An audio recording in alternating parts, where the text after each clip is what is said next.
Welcome into Words with Wallace. I'm your host, Nick Wallace, coming at you. It is Saturday. Just realized April 20th. Happy 420 to those who celebrate. We're doing a little bit of a Saturday morning pod. We got a new time slot unlocked. I got nothing but caffeine in my system because we are a few hours away from tip-off of the 2024 NBA playoffs, man. Let's hit the damn music.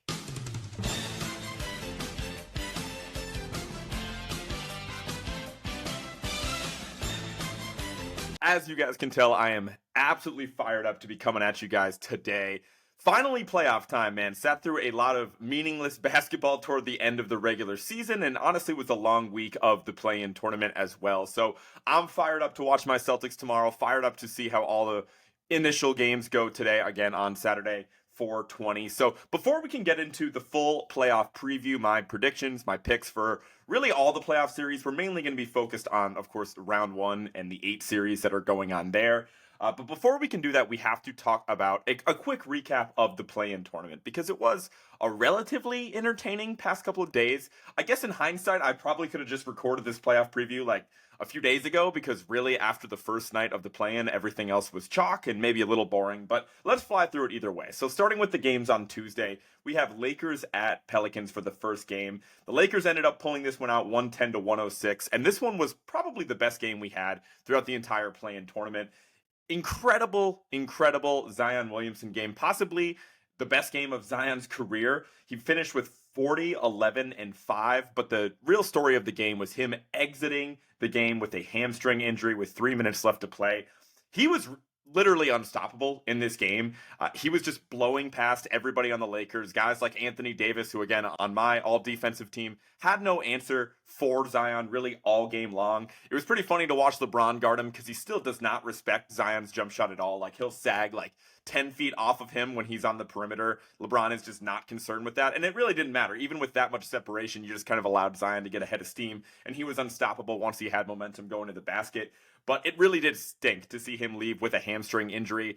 It looked really weird, right? Like he literally finished like a bucket at the rim like he was doing all game and just kind of came up gingerly, made a face, looked over to the coaching staff. They pulled him out of the game immediately. He went to the locker room and was literally never seen again. So it was just a really weird vibe for the Pelicans after that, and they weren't able to pull out the win. I want to say the game was tied or it was extremely close throughout. But that being said, just a weird game for the Pelicans. Brandon Ingram is coming back from injury himself, and he didn't even play down the stretch in that game, and he looked pretty pissed on the sidelines when even after Zion left the game, Brandon Ingram was not in the closing five for the Pelicans. And so a lot of people were giving Brandon Ingram some shit for that, but you know what? If I was Brandon Ingram and I was an all-star in the NBA and one of the franchise players, and then I understand he's coming back from injury, but I'd want to be in the game too. Like, again, I don't know if it would have gone any differently. Brandon Ingram wasn't playing that great, so maybe Willie Green made the right call. But I kind of get hit for him pouting a little bit on the sidelines. I think he got a little too much shit for that because I think he definitely deserved to at least be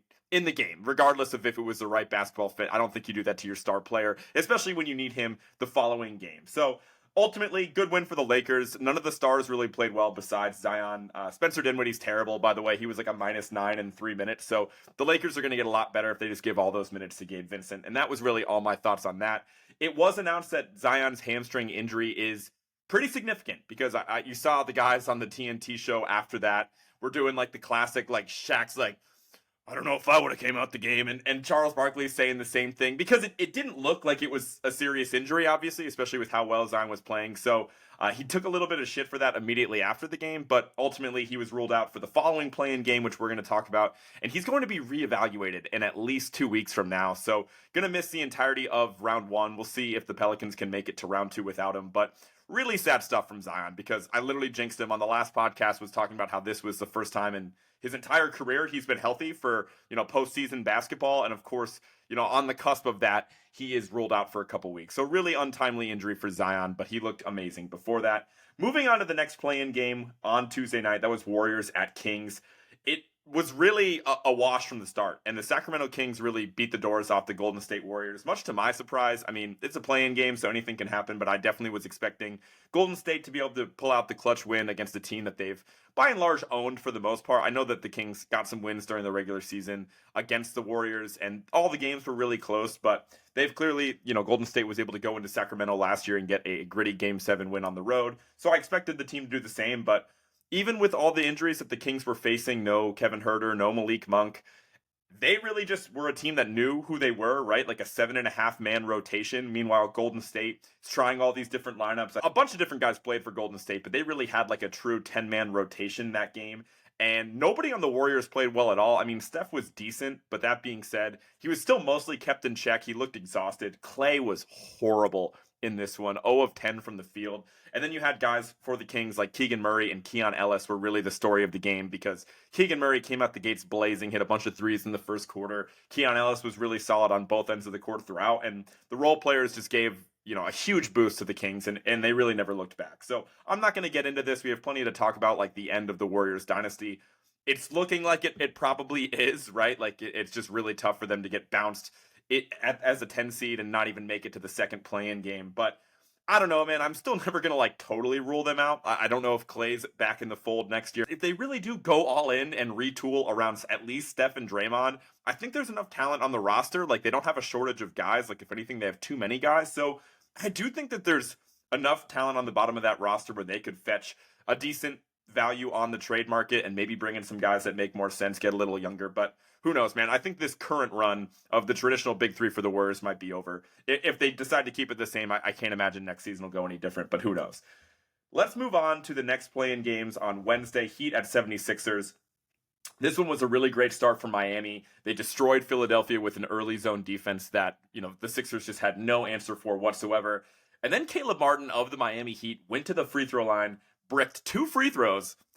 Game's in Philadelphia, so the crowd goes crazy because they just got some free chicken. And it ended up swinging the entire game in favor of the Philadelphia 76ers. I think they immediately ripped off like a 9-0 run. And then like the rest of the game, it was really all Philly. Obviously, it finishes a pretty close game. None of the star players played well outside of the great Nick Batum, man. 20 points off the bench, some really timely offensive rebounds, big threes throughout, shot the shit out of the ball, played great defense as well. So he really did look like the star for Philadelphia last game. But the real story of the game was Jimmy Butler getting hurt in this one. He got hurt in the first quarter, seemed to sprain his knee a little bit, but still played the rest of the game. He was moving gingerly, he didn't shoot well, and even defensively, he didn't look as active as he normally is. And then we found out after the game he was limping leaving the arena, and he's now out at least 3 to 4 weeks with a sprained MCL. So obviously kudos to Jimmy for being able to play through that play-in game, but he's going to be out a while for the Miami Heat. So that was truly the story of the game. Embiid, didn't look healthy in his own right, but it was enough to ultimately win the game. And as I thought, the Sixers were able to beat the Heat in the first one, but really unfortunate, untimely injury for Jimmy Butler in that game. Moving on, next playing game on Wednesday night wasn't even worth talking about. The Hawks are terrible. It was Hawks at Bulls. I mean, the Hawks are just pathetic, and the game was never close, and I didn't expect it to be close. Trae Young was brutal in this one. Kobe White for the Chicago Bulls had like a literal perfect game. He had like 40 points, didn't have any turnovers, was amazing on both ends of the court, looked unstoppable getting to the hoop. But is that just an Atlanta factor? That's what we're going to talk about here in a little bit. And moving on to the final play-in games last night, those kind of went chalk as well. Kings at Pelicans, again, obviously no Zion in this one, but going into that game, we knew it was going to be a horrible matchup for the Kings because they were, I think, 0-5 against the Pelicans before that. Obviously playing 4 regular season games. I think they met in the in-season tournament as well, which is where that 5th game came from. And the Pels won convincingly in all of those. And so the Pels were in the driver's seat throughout. Brandon Ingram played and looked a lot better. He had 20-something points in that game as well. And it was really just a tale of 2 games for the Kings role players, right? Like Keon Ellis went from having a fantastic game against the Warriors to literally putting up 0 points last night. Keegan Murray struggled a bit more as well. But that's why they're role players, right? Like you can't expect to have super consistent, basically star production from role players night in, night out. It was really nobody produced outside of Fox and Sabonis, and the Pelicans were able to take care of business even without Zion. So that game went chalk, and then it gets what the Bulls suck to. The final play-in game, or I guess the first game last night, Bulls at Heat. Even without Jimmy Butler, the Miami Heat punched the Bulls in the mouth and took care of business throughout. it was so bad, and it was just not competitive at all from the Chicago Bulls. I don't know if it was like a hangover from their big win a couple nights earlier against the Hawks, but it was so bad that ESPN literally penciled Miami into the television bracket as the 8th seed at like the start of the fourth quarter. They were just doing cardio at the end. It was so weird to see like a blowout in which neither team could take out their star players because it was a one-game playoff and the loser left town, but there was never really a doubt in that game that it was going to be Miami all the way. And the Kobe White moment, I guess that was cool earlier in the week, but that was just very much a moment in time. Everybody's like blowing smoke up his ass, saying he's most improved. Like, look at how good he was against the Atlanta Hawks. That literally let up like 150 points 5 times during the season. Like, the Hawks were pitiful on defense all year long. And then Kobe White, I know he had a great game against Atlanta, but then last night had 13 points on 31% shooting with 4 turnovers. So glad we cleared that up. I don't think that guy's exactly a superstar quite yet. So, and then, of course, guys for Miami, Jaime Jaquez, Kevin Love, DeLon Wright were all fantastic. And I don't know if there's anybody more confident in the playoffs than Tyler Herro right now. Without Jimmy Butler, that guy is gunning every chance he gets, and rightfully so, I guess, because he's definitely their best chance to score. So we're going to talk more about the Heat in a second. But before we get on to the actual playoff preview, just my overall thoughts on the play-in. I still like it. I still enjoy the little break before the playoffs. I know that this year was pretty boring, and again, I probably could have recorded this a few days earlier, but I did just want to confirm how the play-in was going to shake out. I think there's enough talent in the league for the play-in tournament to be interesting more times than not. That being said, on the West, I think it was pretty interesting, right? On the East, it was never really a doubt that it was going to be Philly and Miami that came out of that play-in tournament. So even though we went 1 for 3 overall on entertaining nights, I think, again, the first night with the Western Conference games, the first slate of them, that was entertaining, and the other 2 nights probably could have done without. It was pretty boring. I still overall like the play-in as a whole. Probably spent too much time on that. Let's get into the actual playoff preview, and we're going to kick things off in the Eastern Conference. We're just going to go down from the 1 seed down to the 4 seed matchup. So we have to start with my Boston Celtics, man. Celtics versus Heat. This was inevitable. This was really inevitable from the gate. I called it on my last podcast. I'm like, there's no way that Miami's in the play-in tournament. They're going to do exactly what they did last year, blow the first play-in game, win the second play-in game, and then we're going to get the Heat in round 1. And that's exactly what happened. So the difference is, obviously, first of all, Miami is going to be missing Jimmy Butler. They expect him to be out several weeks.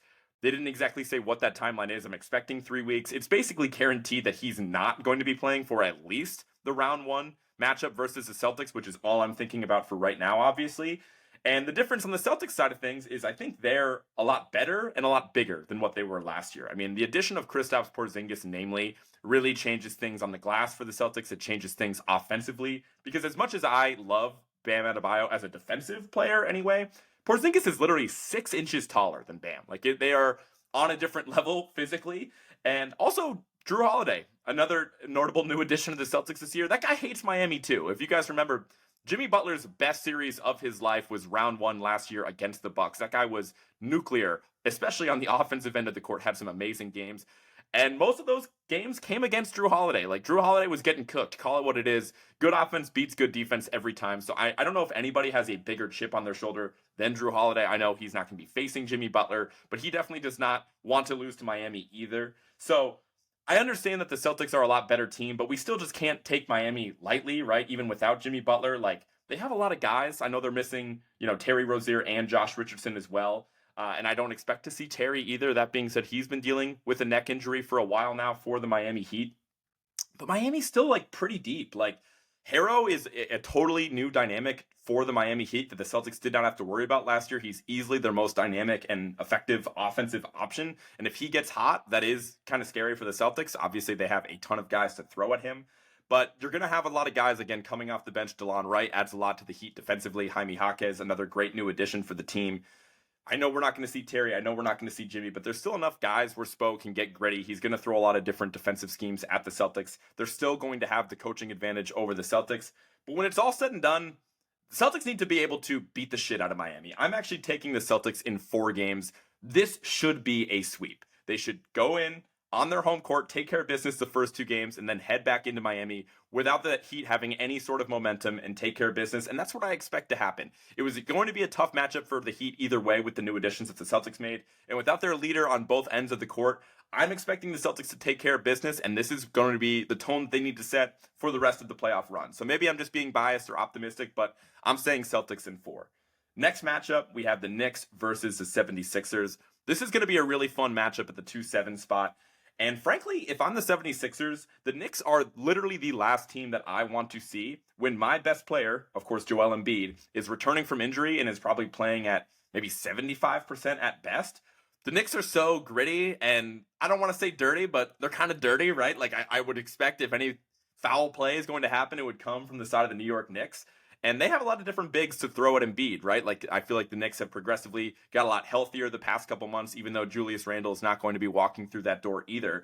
They still have guys like Isaiah Hartenstein, who's been really good defensively for the team all year. Mitchell Robinson missed the majority of the season. Now he's back in the fold. Precious Achua, an acquisition in that OG Anunoby trade, provided really valuable minutes when they were low at the big man position. I don't know how much he'll play in this opening round series, especially with how tight of a rotation Tibbs likes to keep. But still, it's an extra body. It's somebody that's going to compete on the glass. It's, 6 more fouls you can throw at Joel Embiid if it comes down to that. But I do think that New York is going to have the best player in the series right now because of the health of Joel Embiid. You cannot deny how good Jalen Brunson's been for this Knicks team lately. And right now, I still just trust the role players of the Knicks more than anybody on Philadelphia. I say that in the wake of the fantastic Nick Batum playing performance. Connor, don't kill me for that. But that being said, Dante DiVincenzo, OG Anunoby, Josh Hart, those guys have been playing at a high level, and I just like the makeup of the Knicks roster. I don't think it's going to be easy. I think it's going to be a rock fight. I expect these games to be low scoring. But ultimately, I'm taking the Knicks in Game 7 with that home court advantage. I'm taking Knicks in 7 over the Philadelphia 76ers. Next, we have Bucks versus Pacers. So, massive injury news coming out of Milwaukee, which wasn't terribly surprising, but this is conflicting information from what I reported on my last podcast. Initial reports were that Giannis was supposed to play to start this round 1 series against the Pacers. And then Adrian Wojnarowski reported earlier this week that Giannis is going to be out at least for the start of this round 1 series against the Pacers, but there is hope he's going to be able to return before the end of round 1. Again, really just tough situation for the Bucks and Giannis to really just force their franchise cornerstone to rush back from injury, but that's the reality of the situation. At least he's getting some rest for the first couple games. But to begin with, the Bucks are 1-4 against the Pacers this season. The only game they pulled out was the Giannis, 60-plus point game in which he had the temper tantrum about the game ball at the end. They obviously played the Pacers at extra time because they did face off against Indiana in the in-season tournament, and Milwaukee came up short in that one as well. The Bucks are a lot worse since that matchup in January, mainly because they don't have Giannis, mainly because they're all over the place, with Doc Rivers being basically a 500 team since the coaching change.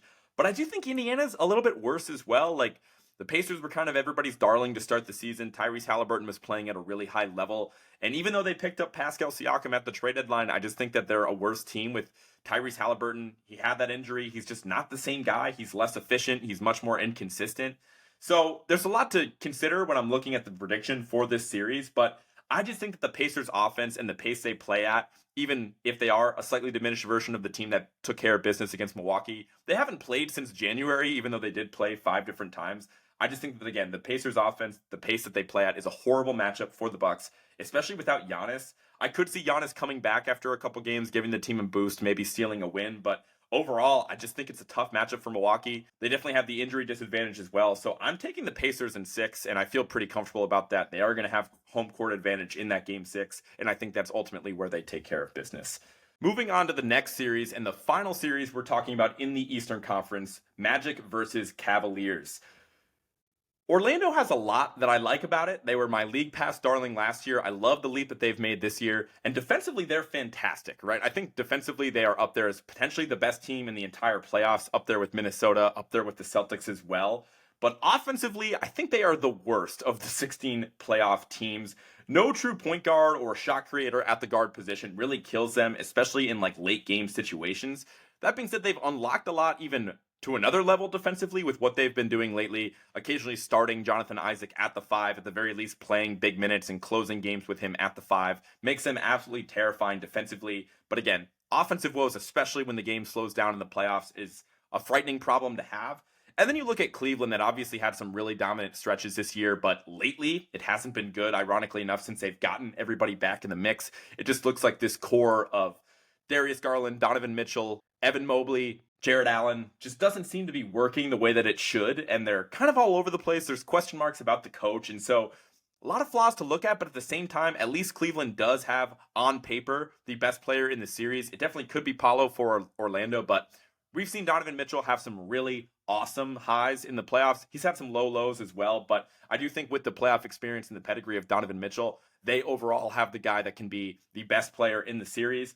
I just think ultimately with how the two teams are playing lately, I think the Magic are playing really solid basketball and the Cavs just aren't lately. So I'm going to go with the hotter team and the team I enjoy watching just a little bit more in the Orlando Magic. Taking Magic in 6, but I think either way, this is definitely a coin flip series. So be interested to hear what you guys have to say about this one as well. Moving on to the Western Conference, starting off with the first matchup between the Oklahoma City Thunder and the New Orleans Pelicans. I just wanted to say that it does pay to be the 1 seed, as it should. So this worked out really well for the Thunder, in my opinion. Obviously, still really unfortunate that we are going to be missing Zion for the entirety of round 1 at least. Again, going to be reevaluated in 2 weeks. So definitely out the entirety of this series. Might have a chance to make it back for round 2, depending on how things shake out.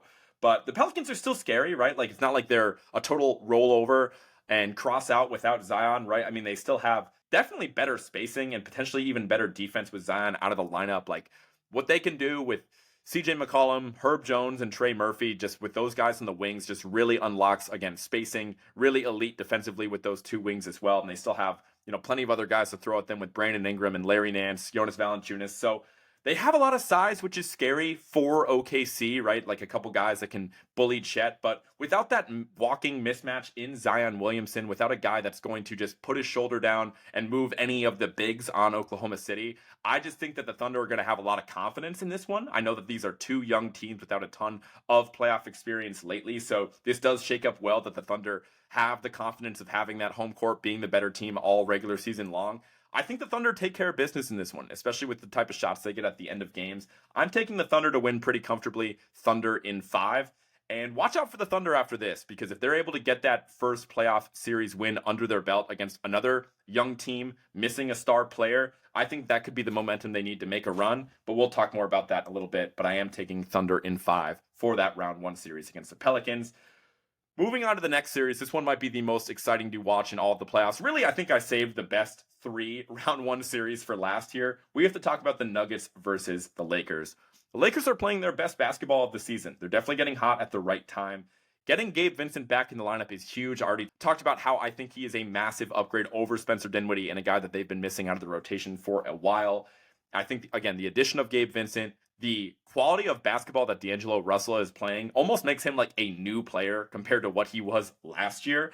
It'll be interesting to see if he can maintain that during the playoffs. But again, he is producing at a much higher level, being a really fantastic third option on offense, sometimes even first or second option on offense for the Lakers, just to be candid. I just don't know if it necessarily matters against the defending champion Nuggets. You can make the argument again for the second year in a row that this might actually be the best 2 teams in the Western Conference. They just happen to be meeting in round 1. And the Nuggets have looked beatable lately. I mean, they did do this at the end of last year's regular season. The difference is the Nuggets had the 1 seed locked up for quite some time at the end of last year's regular season, whereas this year they really wanted the 1 seed and they kind of fumbled it. Like, they literally fumbled the 1 seed with that loss to San Antonio in the second to last regular season game. They could have clinched that. And now they're kind of paying the price. I mean, looking at that New Orleans matchup compared to the Lakers matchup, which is just going to wear on that Nuggets team a little bit more, I think that is definitely a negative for the Nuggets. But that being said, they're still the Nuggets. I think they're still the team to beat in the entire playoffs, and I expect them to find a way to get it done. I don't know if they sweep the Lakers like they did last year, but I am going to take Nuggets in 6 ultimately. Moving on to the next series, we have to talk about Minnesota Timberwolves versus the Phoenix Suns. So this is a really tough matchup for the Timberwolves, at least on paper. The Suns are 3-0 versus the Wolves this season, including a loss to the Suns in the final regular season game in which the Timberwolves were going all out. They wanted to have a higher seed. Instead, they lose to the Suns and now are stuck playing them in round 1 as well. I think this is a pretty good matchup again for the Suns. I think Nurkic could be effective in this one, right? I think that's a series where you're going to be able to play Nurkic big minutes if you need him to, because he can comfortably defend Rudy Gobert, maybe even throw him on Cat from time to time. But mainly with that matchup of Nurkic against Rudy, like, you can just park Nurkic like a bus near the basket. You're not going to have to drag him out to the perimeter if Rudy is on the court.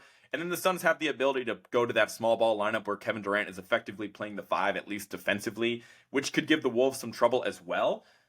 And I know that the Suns have been up and down all year. They never really hit their stride, but at least they are healthy. They had some encouraging signs from Bradley Beal late in the season. And the Wolves were learning to win without Karl Anthony Towns for quite some time, and now they're throwing him back in the mix. I just think that Anthony Edwards is going to need to play at a much higher level than what he has done against the Suns this year. It just seems to be a bugaboo for him, even though the Suns really don't have anybody on paper to throw at Anthony Edwards. So I do expect Ant to figure it out quite a bit. But I think he needs to outplay both Kevin Durant and Devin Booker in this series in order for them to win. And it's a lot to ask. I know that Ant is a star. He is ascending in this league, but for him to outplay those guys at 23 years old in his first, or I guess second playoff experience, I just think that's a lot to ask for. So the Suns are going to have home court in game 6, and that's ultimately where I expect them to close out the series. I am taking the Suns in 6. It just pays to have that playoff experience, and it's just a tough draw for a Minnesota team that's been really fun this season, but I just don't think the cards shook out in their favor to get this monkey off their back and ultimately get this playoff series win. Final series we need to talk about. We have Clippers versus Mavericks. This is a story of two teams that I believe are trending in the opposite directions. Obviously, the Clippers had some high highs, getting as high as the 1 seed earlier in the season. They've slowed down quite a bit. And really the story for the Clippers is what is going on with Kawhi Leonard. He's had some very stubborn, that is what the report said, very stubborn inflammation in his knee. They are hopeful he is going to play in game 1, but I'm certainly not convinced of that.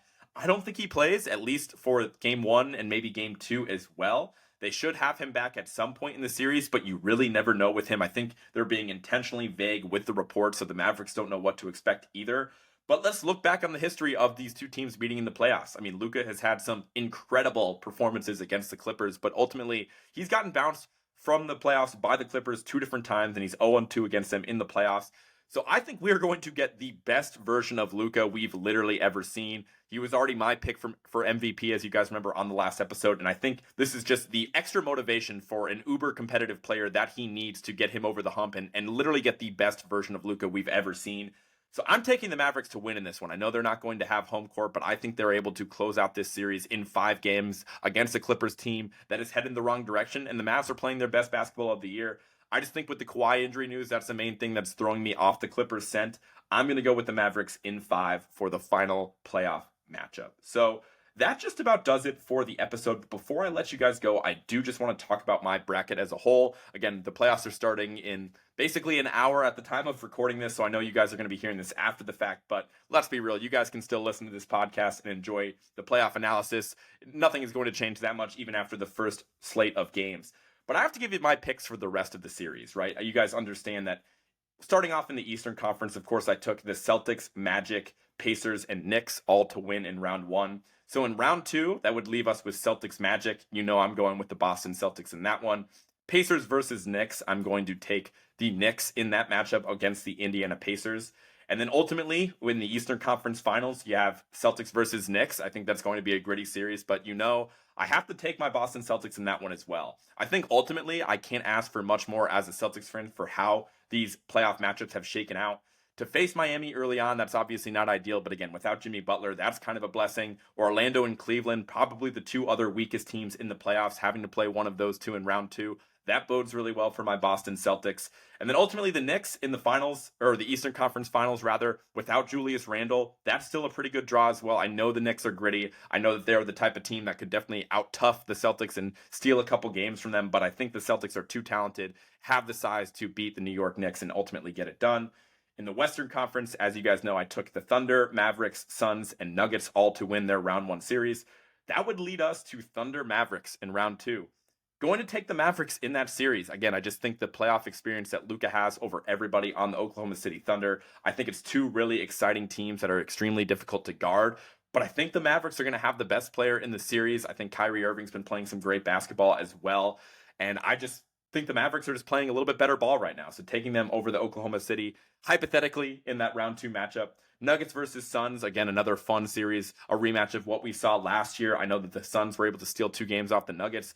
I think that they just have to play perfect and outscore the Nuggets consistently in order to win, and I think that that's a tall task. So I think the Suns could steal a couple games like they did last year, but ultimately I'm taking Denver. That leads us to Denver versus Dallas in the Western Conference Finals. I'm going to have to take Denver in that one as well, right? I think that the Nuggets are just more talented, just a better version of the Mavericks as a total team. I think the team makes a lot more sense. I certainly trust the role players on the Nuggets a lot more than I do the Mavericks. And even if Luka somehow outplays Jokic for a full series, I just don't know if it matters with that supporting cast of Denver. And that leads us to my finals prediction, Nuggets versus Celtics. Not exactly a hot take. That's the two teams I've been toting all year long. I'm going to go with my Boston Celtics, man. I'm biased, I know.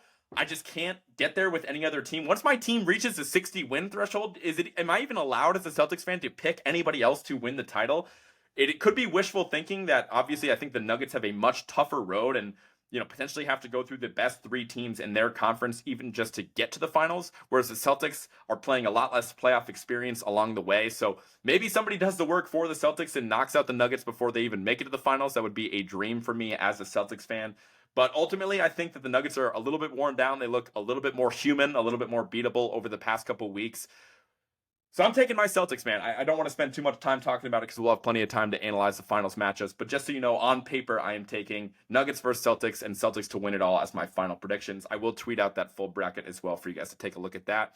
But let me know what you guys think. This is a fun time. It's not exactly March Madness vibe when you build your NBA bracket, but it's still exciting to look at those. I'm curious what you guys have for all the predictions heading into the playoffs and what you think about my picks as well. So I'm going to let you guys go so I have some time to live my life and edit this a little bit before watching the games that start in a little bit here. But before I let you guys go, be sure to follow @WordsWithWallace on everything. That includes Spotify, Apple Music, wherever you get your podcasts, @WordsWithWallace on social media, YouTube, Twitter, Instagram, Facebook, TikTok. Be sure to follow the show there. And I will talk to you guys next week with early playoff analysis. Peace.